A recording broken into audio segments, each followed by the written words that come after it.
반갑습니다. 오늘이 3월 16일입니까? 네, 3월 16일이죠. 네.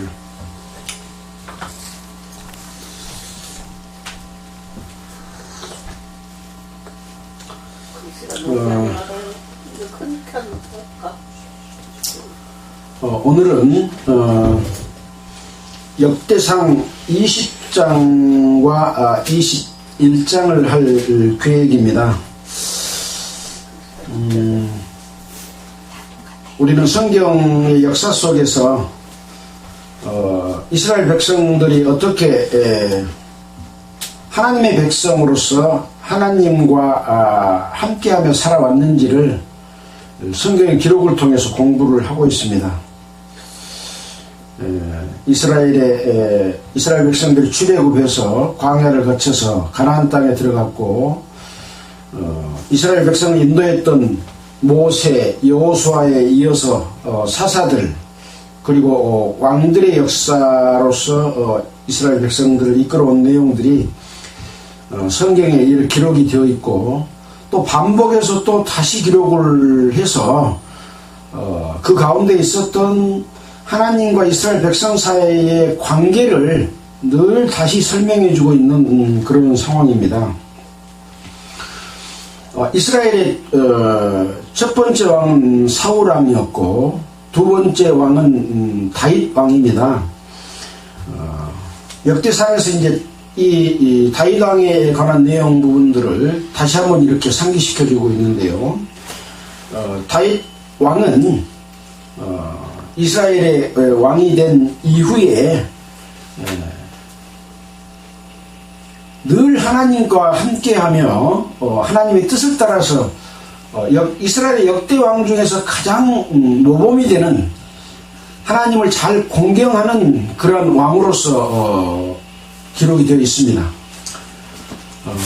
이런 그 하나님을 공경하고 하는 그런 바른 마음과 삶 때문에 하나님께서 늘 함께 하심으로 말미암아 이스라엘 백성이 어디를 가든지 늘 승리하게 해줬습니다. 그래서 아람을 물리쳤고, 또 암몬을 물리쳤고, 에돔을 물리치고, 또 다메섹 아람과 소바왕 하닷 에셀을 물리치고, 또 모압을 물리치고, 블레셋을 물리치는 이런 계속적인 승전의 역사가 기록이 되어 있습니다. 오늘 20장에서도 이제 읽어가면서 한번 살펴보도록 하겠습니다. 오늘은 다윗이 라빠를 함락하는 내용으로 먼저 기록이 되어 있습니다. 읽어가면서 지난 있었던 일을 연관해서 한번 생각해 보도록 하겠습니다. 해가 돌아와서 왕들의 출전할 때가 되매 요압이 그 군대를 거느리고 나가서 암몬 조상의 땅을 회파하고 가서 라빠를 에워싸고 다윗은 예루살렘에 그대로 있더니, 이렇게 지금 이스라엘이 지금 전쟁하고 있는 상황을 기록해 놨습니다. 여기 보니까 요압이 군대를 거느리고 암몬 조상의 땅을 회파하고 가서 라빠를 에워싸고 있다. 라빠와 지금 전투를 하려고 하는 그런 상황인데, 다윗은 예루살렘에 있더니 라고 기록이 되어 있잖아요. 그러니까 다윗 왕은 출전을 한 겁니까? 안 한 겁니까? 안 한 거죠. 그래서 우리는 사무엘하 11장에서 이 다윗이 이때 왕궁에 있으면서 자기 집을 거닐다가 우리아의 아내가 목욕하고 있는 것을 보고 이 밧세바를 취하게 되는 그런 죄를 저질렀던 상황이 바로 이 전쟁 상황에서 있었던 일입니다. 여기는 그 내용이 지금 빠져있지만 사무엘하 11장 2절로 15절에 보면 다윗 왕이 우리아의 아내 밧세바를 취하고, 또 그것을 밧세바가 임신을 하니까 그것을 속이기 위해서 우리아를 불러들였는데, 우리아가 내 백성, 이스라엘 백성들은 지금 전쟁 중인데 내가 아내와 함께 잠자리 할 수 없다 하고 자지도 않고 그냥 가버리려고 하니까, 이 다윗 왕이, 이 우리야 장수에게 쪽지를 줘가지고, 군대 장관에게 줘서, 최전선으로 보내서 결국 죽게 만드는 간음죄와 살인죄를 저질렀던 그런 상황이 있었던 그때의 기록이라고 할 수 있습니다. 자, 그래서 이 죄의 대가로 그때 밧세바가 낳았던 큰아들은 죽었습니다. 그리고 둘째 아들을 낳았는데 둘째 아들이 누구나요? 솔로몬입니다. 그래서 다윗 왕에 이어서 솔로몬이 왕이 되는 이런 역사가 있는데, 바로 그 솔로몬의 어머니는 밧세바였던 거죠. 그래서 이제 나단 선지자의 지적을 받고 솔로몬이 뉘우쳐서 하나님 앞에 자기 죄를 자복하고 돌이켜 회개한 그런 내용들이 성경 시편이나 이런데 여러 군데 기록이 되어 있습니다. 그러나 결국은 그 죄의 대가는 자기의 낳았던 아들이 죽음으로 말미암아 그 대가를 받았죠. 그다음 뉘우쳤기 때문에 하나님은 이 다윗 왕과 함께 하셨던 겁니다. 자, 다윗은 예루살렘에 그대로 있더니 요압이 랍바를 쳐서 함락시키매 다윗이 그 왕의 머리에서 보석 있는 면류관을 채 달아보니 중량이 금 1달란트와 그 면류관을 자기의 머리에 쓰니라. 다윗이 이제 랍바를 점령해서 요압이 이제 점령한 거죠. 함락시켰는데 그 왕의 머리에 거기서 뺏은 면류관을 달아보니까 금 1달란트의 면류관이 있었는데 그것을 자기 머리에 썼다.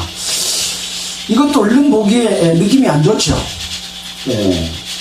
탈취한 모든 것들은 금이나 은이나 이런 것들을 하나님께 드리는 것이어야 되는데 자기 머리에 썼다 하는 것이 좀 마음이 걸리는 그런 부분입니다. 자, 그 밑에 좀 볼까요? 다윗이 또 그 성에서 노력한 물건을 무수히 내어오고 그 백성을 끌어내어 톱질과 썰애질과 도끼질을 하게 하니라.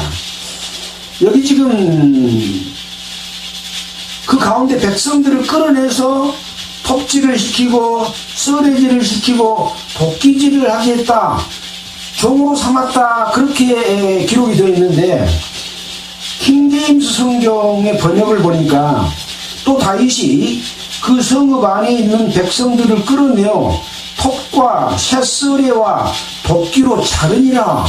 이 백성을 톱과 도끼와 썰애로 그 백성을 잘랐다, 그런 잔혹한 내용으로 번역이 되어 있더라고요. 그래서 상당히 적이기는 하지만 이렇게 잔혹한 방법으로 죽이는 것이 옳았는가라는 생각을 한번 해보게 됩니다. 다윗이 암몬 자손의 모든 성읍을 이같이 하고 잔혹하게 그렇게 죽이고 또 노량물을 뺏고 또 면류관은 자기 머리에 쓰고 이런 일을 했습니다. 모든 백성과 함께 예루살렘으로 돌아오니라. 이제 전쟁이 이기고 이제 돌아온 거죠.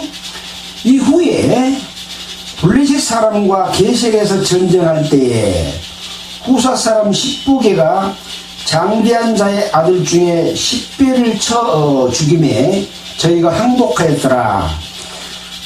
블레셋과의 싸움에서는 다윗이 왕이 되기 전에도 전쟁을 해서 블레셋 장수 골리앗을 죽인 적이 있었지 않습니까? 근데 또 이렇게 블레셋과 싸우는 일이 있습니다. 이스라엘의 주변의 나라들이 늘 이스라엘을 이렇게 괴롭히죠. 그럴 때마다 항상 하나님이 함께 하시면 이기고 이스라엘 백성이나 왕들이나 제사장들이나 이스라엘 백성들이 하나님 앞에 올바르지 않고 죄를 짓게 되면 전쟁에서 지는 그런 역사가 반복되어 왔는데, 이 블레셋과 또 싸우게 됩니다. 십부개가 장대한 자의 아들 중에 10배를 쳐 죽임에 저희가 항복하였더라. 다시 블레셋 사람과 전쟁할 때에 야엘의 아들 엘라난이 가드 사람 골리앗의 아우 라우미를 죽였는데, 이제 이 전쟁 중에 있었던 내용들을 지금 설명을 해놓고 있습니다. 엘라난이 가드 사람 골리앗의 아우 라우미를 죽였다. 그러니까 이 골리앗은 가드 사람인데 아주 기골이 장대한 사람이었잖아요. 우리가 창세기에 보면 하나님의 아들들이 사람의 딸들과 혼인하고 아이를 낳았는데 아주 기골이 장대한 그런 사람들이 태어났었죠. 그 내용을 한번 살펴본다면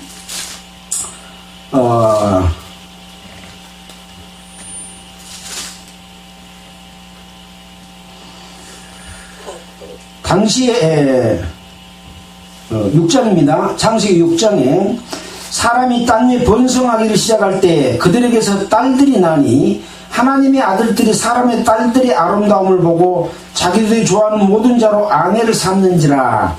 정확하게 이 하나님의 아들들이 누구인지, 사람의 딸들이 누구인지는 정확하게 좀 파악하기가 어렵지만, 아무튼 우리가 성경을 쭉 살펴보게 되면 천사들도 사람의 육신의 모양을 가지고 이 땅에 왔었다는 것을 우리는 알 수 있었잖아요. 소돔과 고모라에서도 천사들을 내어놓으라, 우리가 관계하겠다 하고 동성연애를 하려고 했던 그런 상황도 있고요. 그래서 아무튼 하나님의 부림을 입은 그런 천사들이 사람의 딸들과 이렇게 결혼해서 아내를 삼는 그러한 일이 있었다라고 생각해 볼 수가 있습니다. 여호와께서 가라사대 나의 신이 영원히 사람과 함께하지 아니하리니 이는 그들이 육체가 됨이라. 육체가 있었기 때문에 이제 이런 죄를 지었다라고 하는 것이요. 그래서 그러나 그들의 날이 120년이 되리라 하시니라. 당시에 네피림이 있었고 그 후에도 하나님의 아들들이 사람의 딸들을 취하여 자식을 낳았으니 그들이 용사라 고대 유명한 사람이었더라. 그래서 이 관계로 인해서 태어난 자들을 네피림이라고 했는데, 네피림은 장부, 거대한 사람이다 라고 하는 그런 사람들이었는데, 그들의 후손들이 나중에 이 골리앗과 같은 그런 장대한 자들을 낳는 혈통으로 이어져가는 그런 부분이라고 볼 수가 있습니다. 그래서 이 골리앗의 동생 나흐미도 이제 이스라엘의 장수 엘라난이 죽였는데, 이 사람의 창자로는 배틀채 같았더라. 배틀채가 얼마나 큰지 여러분 아십니까? 배틀채?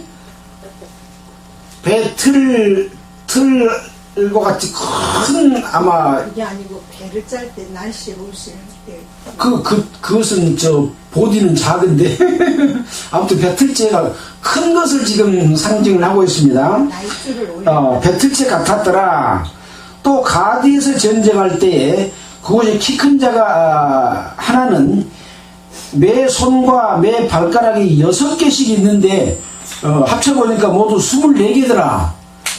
6개 있으니까 4×9 24잖아요. 24개가 있었더라. 저도 장대한 자의 소생이라. 아마 너무 이렇게 체격이 크니까 발가락, 손가락 5개가 지탱을 못하니까 6개씩 낳는가 봐요. 어떻게 보면 기형이라고 볼 수가 있는데, 그런 장대한 자다라고 하는 내용이 기록이 되어 있습니다. 저가 이스라엘을 능욕하는 거로, 골리앗의 이런 장대한 자들, 블레셋 사람들이 이스라엘을 능욕했다. 그래서 다윗의 형 시므아의 아들 요나단이 저를 죽이니라. 가드 장대한 자의 소생이라도 다윗의 손과 그 신복의 손에 다 죽었더라.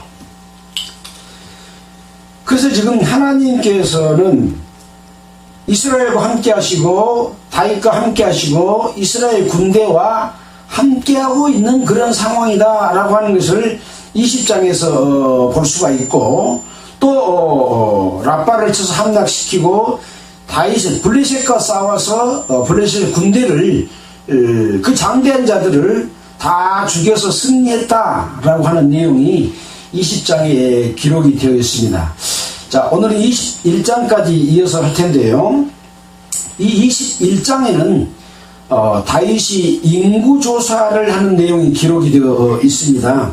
여기는 제목이 다윗의 인구조사 그렇게 되어 있는데요. 킹제임스에 보니까 백성을 계수한 다윗의 죄 이렇게 기록이 되어 있어서 백성을 계수했다라고 하는 데는 어떤 의미가 있나요? 어떤 때 백성을 계수했나요?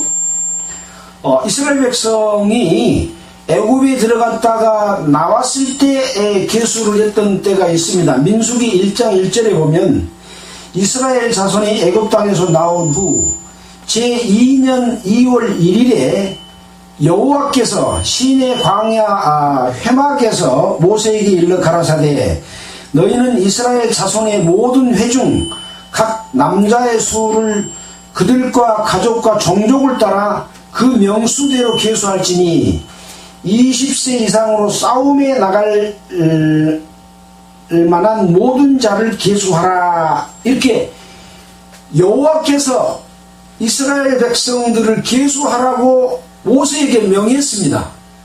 그래서 그 싸움에 나갈 만한 자는 누군가요? 이스라엘 백성으로서 하나님의 군대에 속하는 거죠. 하나님의 군대로서 싸움에 나갈 만한 자다. 또 누가 계수하라고 했나요? 하나님께서 계수하라고 했지 않습니까? 이것이 첫 번째 인구조사를 했는데 1장 19절 민수기 1장 19절에 보면 여호와께서 모세에게 명한 대로 그가 시내 광야에서 그들을 계수하였더라. 12지파에 60만 3,550명이 계수되었습니다.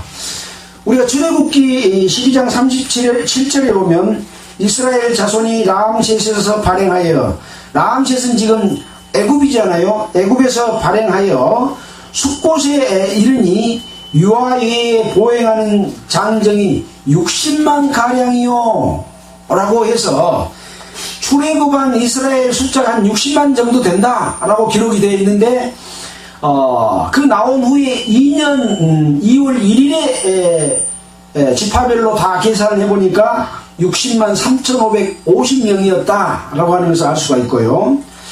또 출애굽기 38장 26절에 보면 조사받은 자가 20세 이상으로 60만 3,550명인 즉 성소의 세겔대로 매인에 은 한 배가 곧 반세겔씩이라 하면서 성소를 지을 때 드리는 돈, 또 성소에 드리는 속전, 생명의 속전 이런 의미로 이스라엘 백성 한 사람 앞에 반세겔씩 드리는 그런 이 그 하나님의 그 명령에 따라서 했던 드리는 애가 있습니다.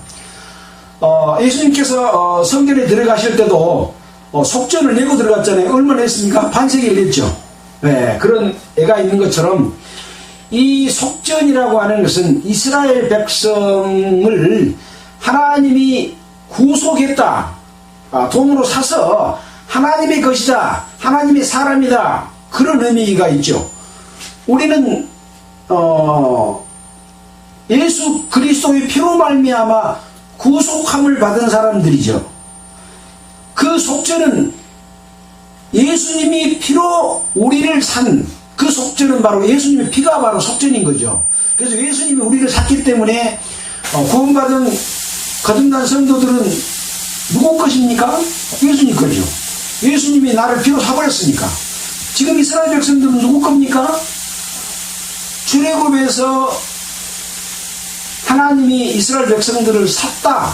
그런 의미로 반세겔씩 해당해서 60만 3,550명이 다 그것을 내게 했다라는 그런 의미가 있는 그런 계수입니다. 하나님의 군대기도 하고 하나님의 백성인데 하나님이 산 사람들이다 라는 의미도 있는 거죠.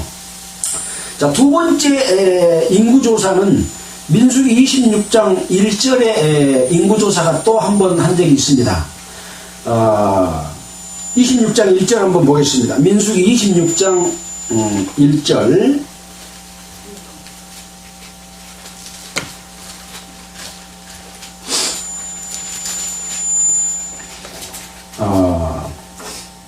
이 염병이 있을 때는 언제였습니까? 바알보를 섬기고 우상을 섬기고 또 백성들이 이스라엘 군대가 모압 여자들과 음행하고 발람의 꼬임에 넘어가서 그렇게 죄를 지음으로 인해서 그 죄의 대가로 이스라엘 백성들이 죽었던, 많은 사람이 죽었던 그런 일이 있었지 않습니까? 그 바알볼의 일이 있은 이후의 일입니다. 26장에 연병 후에 여호와께서 모세와 제사장 아론의 아들 엘르아살에게 일러 가라사대 이스라엘 자손의 온 회중의 총수를 그 조상의 집을 따라 조사하되 이스라엘 중에 무릇 20세 이상으로 능히 싸움에 나아갈 만한 자를 계수하라 하시니 모세와 제사장 엘르아살이 여리고 맞은편 요단과 모압 평지에서 그들에게 고하여 가로되 여호와께서 애굽 땅에서 나온 모세와 이스라엘 자손에게 명하신 대로 너희는 20세 이상 된 자를 계수하라 하니라.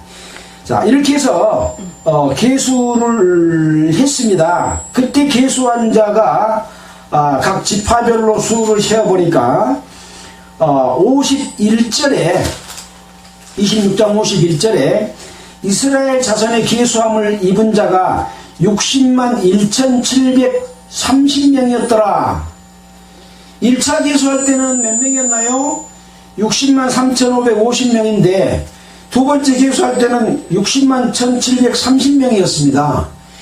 이때 계수는 어떤 의미가 있냐면은 이제 이스라엘 백성들은 광야 생활을 끝내고 가나안 땅에 들어가는 그러한 직전의 상황에서 계수를 했잖아요. 52절에 보면 여호와께서 모세에게 일러 가라사대 이 명수대로 땅을 나누어 주어 기업을 삼게 하라. 수가 많은 자에게는 기업을 많이 줄 것이요 수가 적은 자에게는 기업을 적게 줄 것이니 그들의 계수함을 입은 대로 각기 기업을 주되. 이렇게 해서 남아있는 숫자에 따라서 기업을 나눠주는 그 계수를 했습니다. 그래서 여기에는 레위 지파는 빠져 있습니다. 레위 지파를 뒤에 보면은 62절에 보면 레위인의 1개월 이상으로 계수함을 입은 모든 남자가 2만 3천 명이었더라. 그들은 이스라엘 자손 중 계수에 들지 아니하였으니 이는 이스라엘 자손 중에서 그들에게 준 기업이 없음이었더라. 왜 계수를 안 했다고요? 레위 자손은 이 분깃을 땅을 나눠주고 농사 지어서 먹고 사는 게 아니라 나머지 지파들이 하나님께 드리는 그 바치는 11조 그 바치는 것에 따라서 이스라엘 이 레위 지파는 제사를 맡은 자들로서 그것을 먹고 살기 때문에 별도로 땅을 주지를 않았어요. 그러니까 레위 자손들은 이 일을 하지 않고 백성들에게서 준 것을 먹을 수 있도록 했기 때문에 레위 지파는 숫자에서 뺀 수가 60만 1730명이었다라고 계수하기 때문에 이 숫자를 합치면 조금 더 인원이 늘어났죠. 60만 1730명에서 2만 3천명을 더해야 되니까요. 자, 63절에 보면 이는 모세와 제사장 엘르아살이 계수한 자라. 그들이 여디고 맞은편 요단가 모압 평지에서 이스라엘 자손을 계수한 자 중에는 모세와 제사장 아론이 시내 광야에서 계수한 이스라엘 자손은 한 사람도 들지 못하였으니 모세와 제사장 아론이 계수한 1차 조사 때에 60만 3,550명은 한 사람도 지금 가나안 땅에 들어가기 직전에 계수한 자에는 아무도 없었다. 그렇게 이야기하고 있습니다. 이는 여호와께서 그들에게 대하여 말씀하시기를 그들이 반드시 광야에서 죽으리라 하셨습니다. 이러므로 여분네의 아들 갈렙과 눈의 아들 여호수아 외에는 한 사람도 남지 아니했더라. 그래서 출애굽한 이스라엘의 백성 중에서는 여호수아와 갈렙 외에는 가나안 땅에 한 사람도 못 들어갔습니다. 그러면 지금 여기 60만 1730명과 레이인 2만 3천명은 어떤 사람이겠습니까? 광야에서 새로 태어난 사람입니다.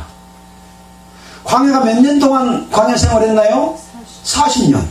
40년 동안에 태어난 숫자가 지금 계수한 숫자고 그들이 기업을 받고 거기서 나온 사람, 애굽에서 나온 사람은 두 사람만 기업을 받는 거죠. 여호수아와 갈렙. 왜 그랬나요? 이것은 광야 생활 가운데서 하나님의 뜻을 따르지 아니하고 죄를 짓는 자들은 광야에서 다 죽고 기업을 하나도 못 받는다는 것을 설명해 주고 있는 그런 내용입니다. 그럼 여호수아와 갈렙은 왜 받을 수 있었나요? 가나안 땅에 들어갈 때 정탐꾼 12명을 보냈는데 10명은 우리는 거기에 살고 있는 족속들의 성이 튼튼하고 기골이 장대해서 우리는 가면 다 죽습니다. 그렇게 보고를 했어요. 하나님을 믿은 거예요? 안 믿은 거예요? 하나님의 능력을 믿지 못하고 그동안에 만나와 메추르가리를 주고 또 낮에는 불기둥 밤에는 낮에는 구름기둥 밤에는 불기둥으로 인도했고 애굽에서 10가지 재앙으로 끌어내주고 홍해를 갈란 이 하나님의 능력을 잊어버리고 우리는 가나안 땅에 못 들어갑니다. 우리는 힘이 없어서 다 죽습니다. 그것은 여호와를 믿지 않았다는 거죠.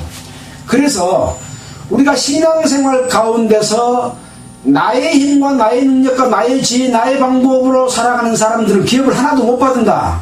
그걸 의미하는 거예요. 오직 하나님의 능력과 하나님이 주신 것을 믿고 의지하는 자만 하나님의 그 축복의 기업과 영광을 얻을 수 있다고 하는 것을 분명하게 설명해 주고 있는 것이다 라고 하는 것을 굉장히 중요한 사항이라는 것을 이 인구조사를 통해서 다시 한번 살펴보는 그런 시간을 가졌습니다. 자, 이렇게 해서 두 번째 인구조사가 있었고 그 의미는 하나님의 백성으로서 싸움에 나갈 자. 하나님의 백성은 누구하고 싸우나요? 하나님을 믿지 않는 이방 족속들과의 싸우는 싸움이죠. 지금 우리는 누구하고 싸운가요? 마귀하고 싸움입니다. 마귀가 뿔 달렸습니까? 아닙니다. 아주 거룩한 치하고 똑똑한 치하고 점잖은 치하고 에이 바른 치하고 양복 참 입고 설교 잘하는 그런 사람들 속에서 마귀가 역사해서 하나님 믿지 못하고 나를 믿어라, 우리 정파를 믿어라, 우리 교세를 믿어라, 이 아름다운 성전을 보고 다 모여라, 그런다는 거죠. 그래서 그런 자들은 하나님의 기업을 받지 못한다 라고 하는 것을 보여주는 그런 내용으로 할 수 있습니다. 자, 오늘 이제 21장에서 사단이 일어나 이스라엘을 대적하고 다윗을 격동하여 이스라엘을 계수하게 하니라. 누가 계수하게 했다고 그랬습니까? 사단이 일어나 이스라엘을 대적하고 다윗을 격동하여 이스라엘을 계수하게 하니라. 그러니까 지금 승승장구에서 수많은 나라와 족속들을 물리친 다윗 왕에게 사단이 충동질을 해서 아직도 너희가 이스라엘이 이겼다고 하지만 많은 지금 족속들이 이스라엘과 싸움을 하게 되는 그런 사람들이 있다. 그러니 그런 상황이 되니까 이제 다윗이 그들하고 전쟁하려면 우리 숫자 계수해서 싸움에 나갈 만한 자를 또 계수해야 되잖아요. 그래서 충동질에서 사람 숫자를 세게 했다라고 하는 내용입니다.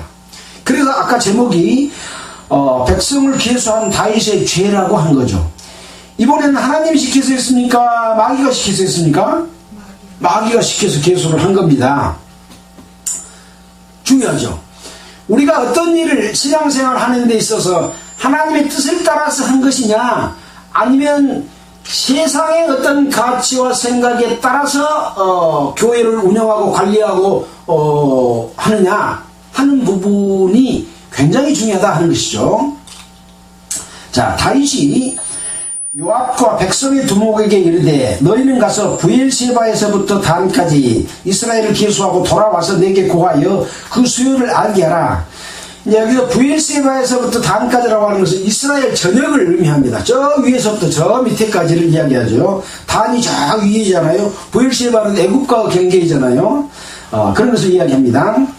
요압이 가로되 여호와께서 그 백성을 지금보다 100배나 더하시기를 원합니까? 하고 요압 장군이 다윗 왕에게 여호와께서 이 백성을 지금보다 100배나 더하시기를 원합니까? 내 주 왕이여, 이 백성이 다 주의 종이 아닙니까?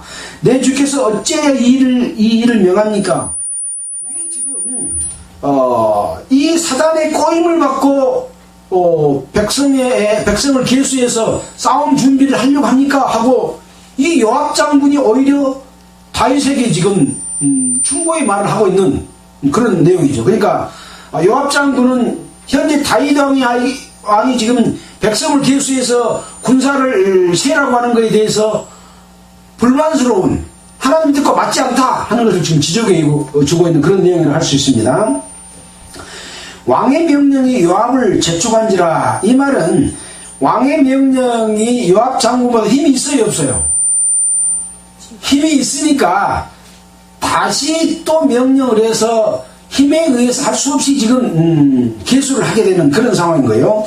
드디어 떠나서 이스라엘 땅에 두루 다닌 후에 예루살렘으로 돌아와서 백성의 수요를 다윗에게 구하니 이스라엘 중에 칼을 뺄 만한 자가 110만이요 유다의 칼을 이스라엘 중에 칼을 뺄 만한 자가 110만이고 유다 중에 칼을 뺄 만한 자가 47만이라 요압이 왕의 명령을 밉게 여겨서 레위와 베냐민 사람을 계수하지 아니하였더라. 백성 수를 다 계수해야 되는데 베냐민 지파하고 레위 지파 사람들을 계수해서 빼버렸어. 자, 하나님이 이 일을 괘씸히 여기사 이스라엘을 치심해. 여기서 이 일을 괘씸히 여겼다고 하는 것은 무엇을 괘씸히 여겼다고 하는 것인가요?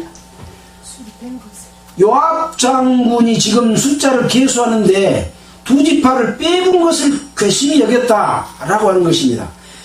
지금 다윗이 계수하게 한 것을 괘씸히 여긴 부분도 또 나옵니다. 근데 이 부분은 그렇습니다.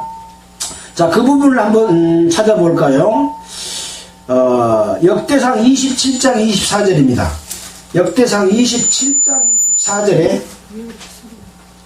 보면은 이런 내용이 기록이 되어 있습니다. 27장 24절. 수루야의 아들 요압이 조사하기를 시작하고 끝내지 못하여서 그 일로 인하여 진노가 이스라엘에게 임한지라. 그 수요를 다윗 왕이 역대지락에 기록하지 아니하였더라. 요압이 조사하기를 시작하고 끝을 냈다고요? 못 냈다고요? 끝을 내지 못하여 그 일로 인하여 진노했다 라고 하는 부분이 기록되어 있기 때문에 다윗 왕이 사단의 충동질을 받아서 계수한 잘못도 있지만 요압 장군이 임으로 두 지파를 빼고 계수한 것도 하나님의 진노를 입는 그런 원인이 들어가 있다라고 하는 내용을 여기서 우리가 확인할 수 있습니다. 그런 일로 인해서 여호와께서 다윗의 선견자 갓에게 이르시되 가서 다윗에게 말하여 이르기를 여호와의 말씀이 내가 너에게 세 가지를 보이노니 그 중에 하나를 택하라. 내가 그것을 너에게 행하리라 하셨다 하라 하고 여호와께서 갓 선지자에게 말을 합니다. 갓이 이제 다윗에게 나아가서 여호와의 말씀에 너는 마음대로 택해라.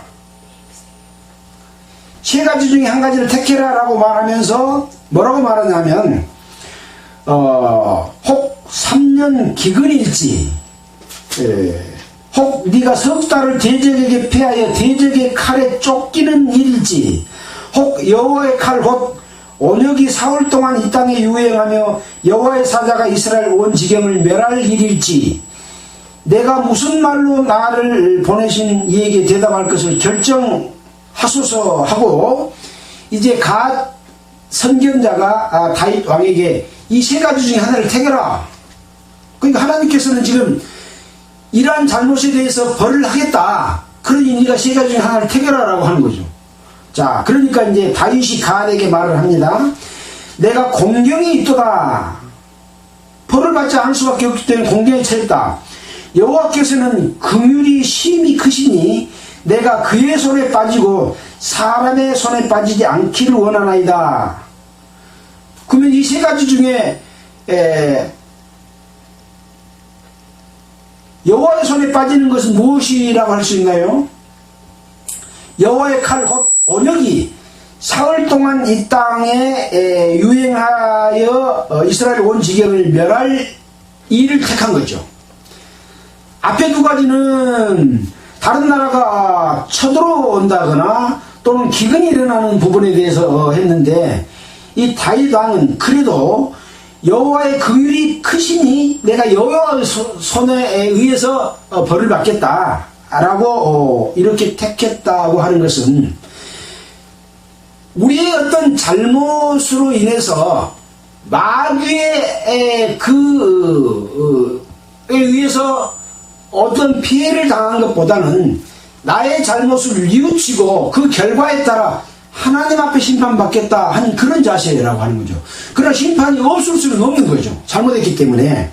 자, 그래서 이에 여호와께서 이스라엘 백성에게 온역을 내리심에 이스라엘 백성의 죽은 자가 7만 명이었더라. 이 다윗 왕이 사단의 미혹에 빠져서 군대 개수한 잘못, 또 요압이 두 지파를 빼고 개수를 제지하도록 하지 않은 것으로 인한 여호와의 진노로 몇 명이 죽었어요? 7만 명이 죽은 겁니다.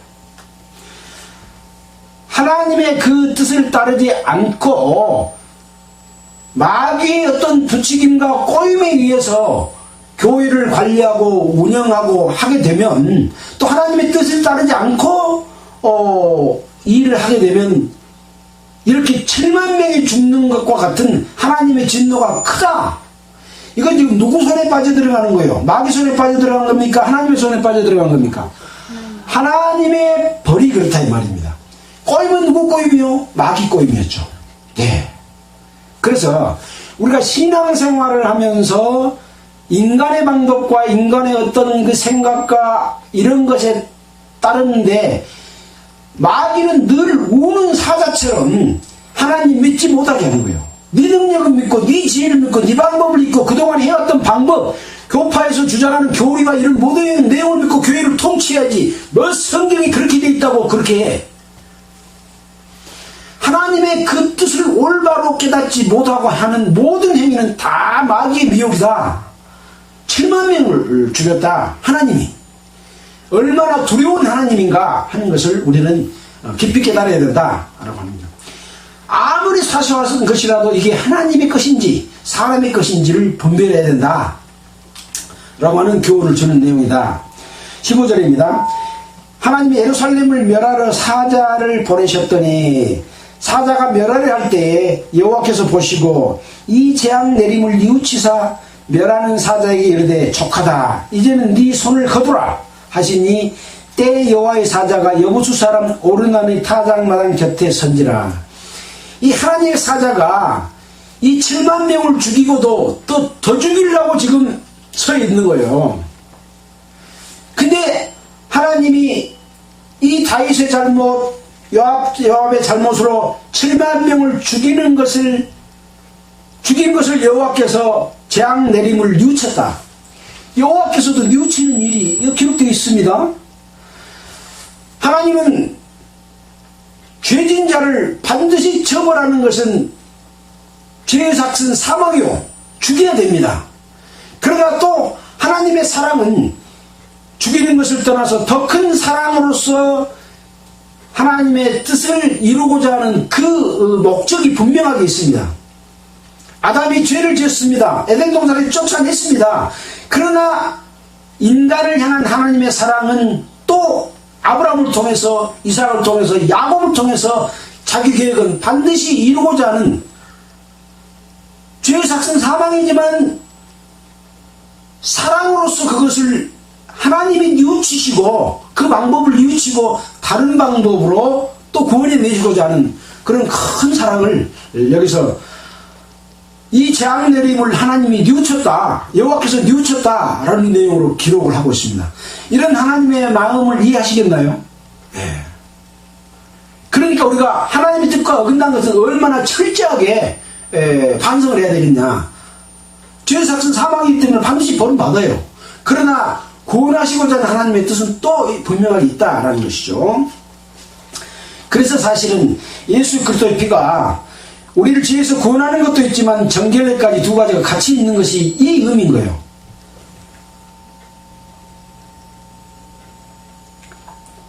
다윗이 눈을 들어보매 여호와의 사자가 천지 사이에 섰고 칼을 빼어 손에 들고 예루살렘 편을 가리켰는지라.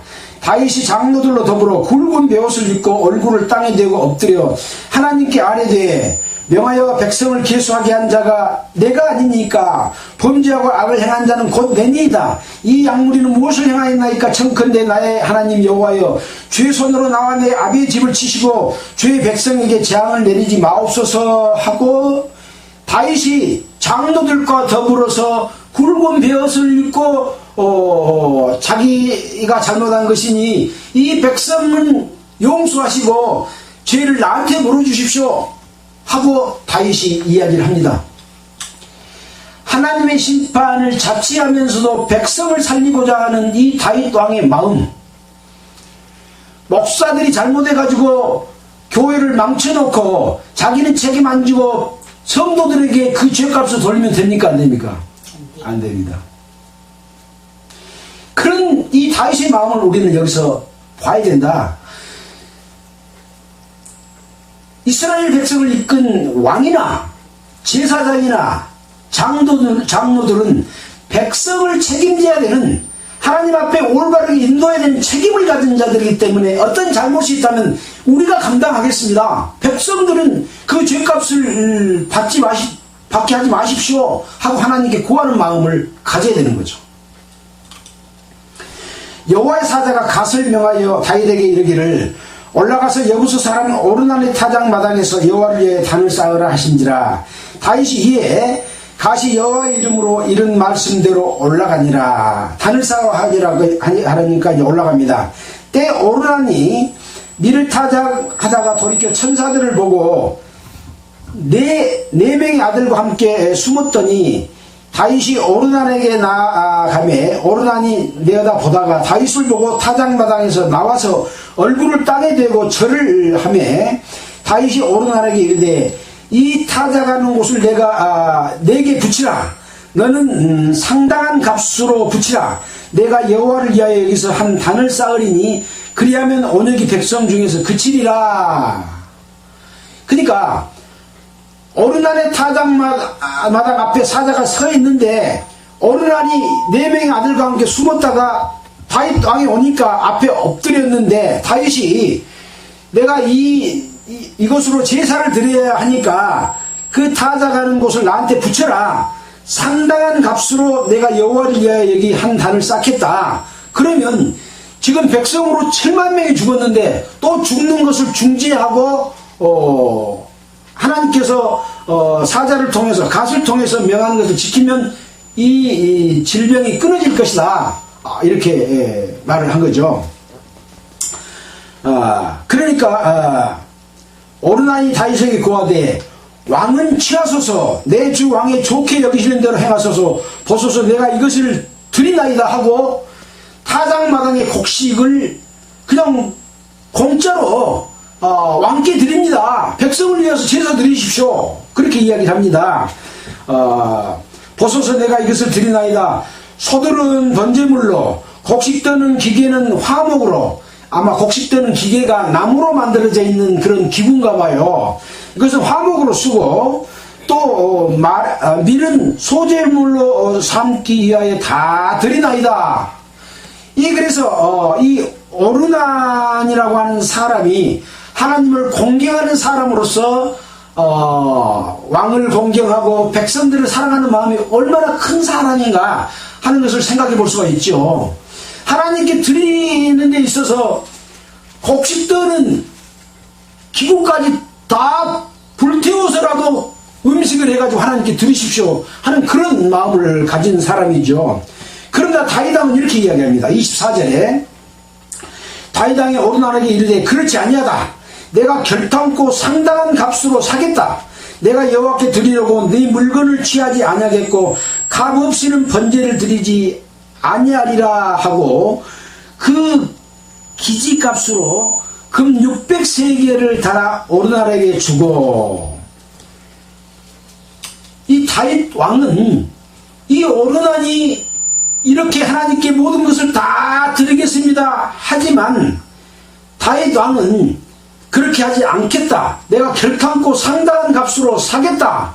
여호와께 드리려고 네 물건을 값없이 취하지 않겠다 라고 하는 거죠. 여호와께 드리려고 네한테 값없이 취하지 않겠다. 지금 교회에서 그런 것은 무엇이라고 할 수 있겠습니까? 여호와께 드리려고 성도들 것을 다 취해서 갖다 바치잖아요. 근데 다윗 왕은 하나님께 드리는 이것은 반드시 값을 지불하고 드리는 제물로 드리겠다라고 하는 그런 뜻을 가지고 그 값으로 금 600세겔을 달아서 오르난에게 줬습니다.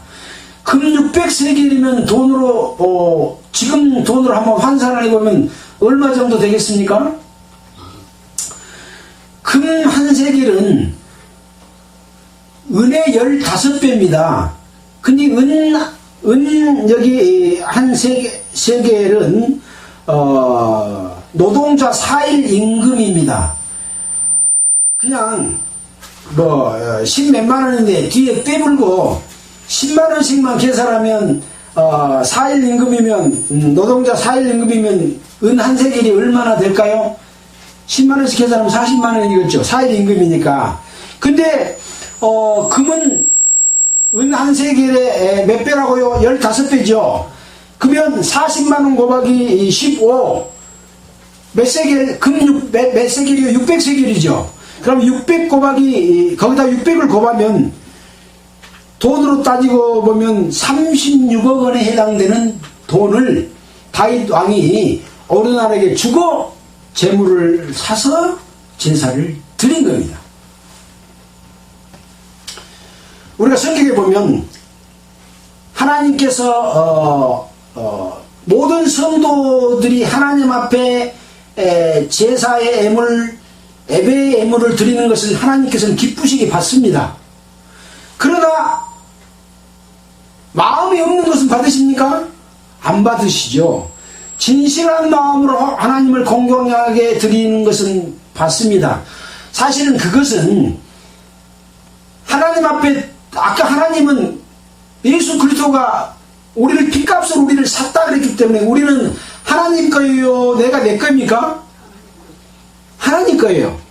그래서 우리는 예수님을 주라고 부르죠. 주님이라고 부릅니다. 그러면 나는 뭐예요? 나는 종입니다. 그런 의미여서 우리는 하나님이 값으로, 예수님의 핏값으로 우리를 샀기 때문에 우리는 하나님 것입니다. 나의 삶을 사는 데 있어서 내가 하나님께 드리는 11조의 개념, 나의 모든 것을 드립니다 하고 순종하는 표시로서 하나님 앞에 헌금을 한 거거든요. 근데 그 헌금은 금액이 중요한 것이 아니라 많은 자에게는 많이 받고 적은 자에게는 적게 받아서 없는 자에게는 받지 않으신다고 되어 있습니다. 근데 없으면 어깨 보정해 갖고 빚을 내서 돈을 내라 그런 것은 하나님의 뜻이에요, 아니에요? 아닙니다. 그렇게 하면 아까 7만 명이 죽는 그런 하나님의 벌을 받을 수도 있습니다. 지금은 즉각 벌을 내리지 않기 때문에 타락한 교회들이 엄청난 죄를 짓고 성도들을 착취하고 자기 이익을 삼고 자기 재산으로 삼아서 자기 이 아들들에게 물려주려고 죄를 짓는 사회적 무리를 일으키고 있어요. 하나님의 일을 맡은 자들은 그렇지 않습니다. 이런 것을 우리는 성경을 통해서 분별할 수 있어야 된다라고 하는 것을 다시 한번 또 생각해 보게 됩니다. 자, 그렇게 해서 다윗이 거기서 여호와를 위하여 단을 쌓고 번제와 화목제를 드려 여호와께 아뢰었더니 여호와께서 하늘에서부터 번제단 위에 불을 내려 응답하시고 사자를 명하여 저가 칼을 집에 꽂았더라. 그래서 7만 명 죽이고 더 죽이게 된 상황에 대해서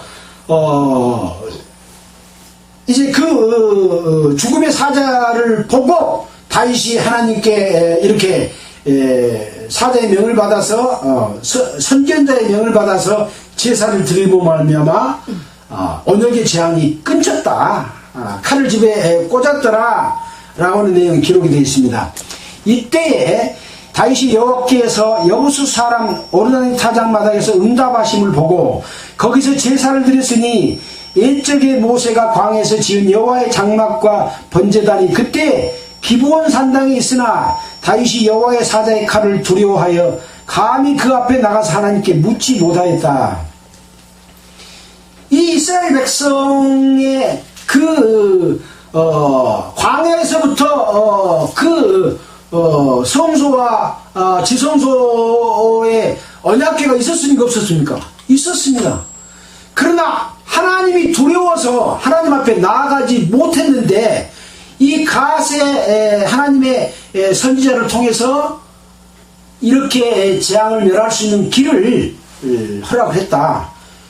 이 다윗처럼 하나님 앞에 감히 나가지도 못하는 두렵고 떨림으로 목사들은 또 왕은 제사장은 그런 마음으로 두려운 마음으로 하나님을 공경해야 되는 겁니다.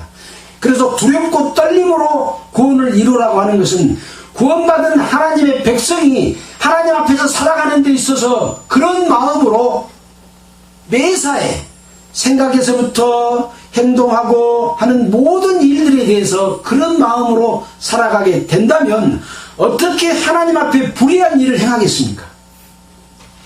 손톱 많은 것도 양심에 거리기거나 하나님의 뜻을 벗어난 일을 하지 않는 그러한 삶을 살게 된다라고 하는 것을 오늘 우리 역대상 20장과 21장을 통해서 다시 한번 생각하게 됩니다.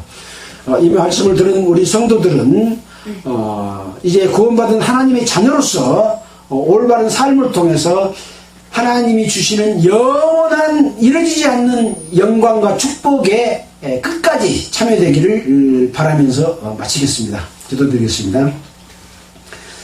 하나님 아버지 감사합니다. 이 악한 세대에서 교회가 마귀의 괴계 속에 빠져서 종교 집단으로 바벨론으로 변질되고 있는 이 상황 가운데서도 우리에게 이러한 귀한 말씀으로 일깨워 주시면 너무나 감사를 드립니다. 이 말씀을 마음에 새기고 하나님의 뜻을 따라서 하나님의 영원한 영광 속에 참여될 수 있도록 지켜주시옵소서. 이 모든 말씀을 우리를 권해주신 예수 그리스도 이름으로 기도드렸습니다. 아멘. 찬송가 194장 하겠습니다.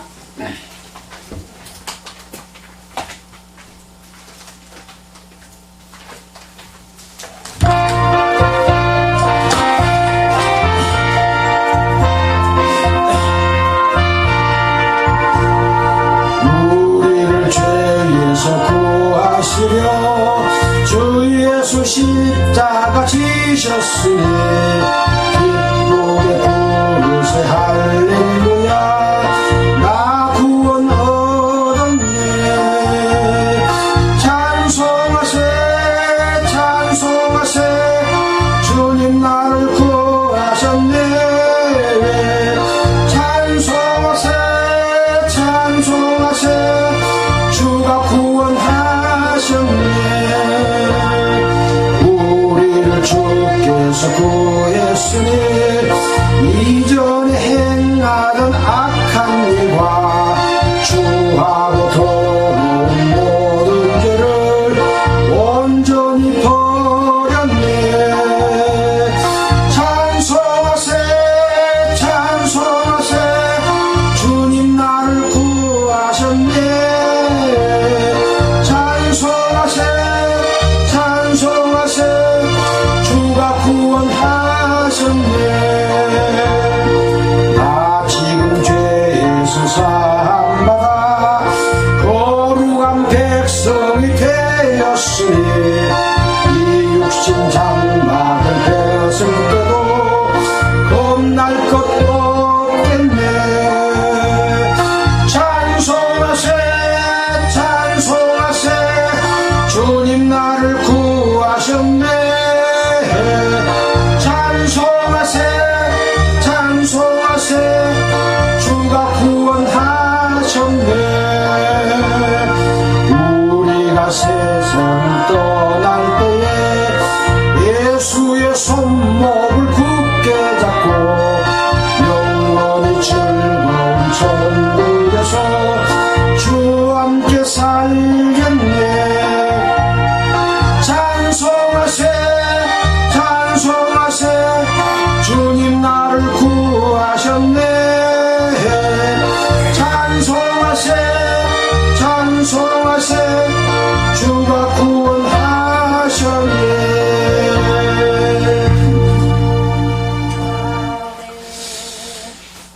세상은 너무나 악해서 수많은 그 사기치고 죄짓고 막 범죄하는 일들이 너무나 많잖아요. 보이스피싱만 하더라도 얼마나 그 악한 죄들입니까?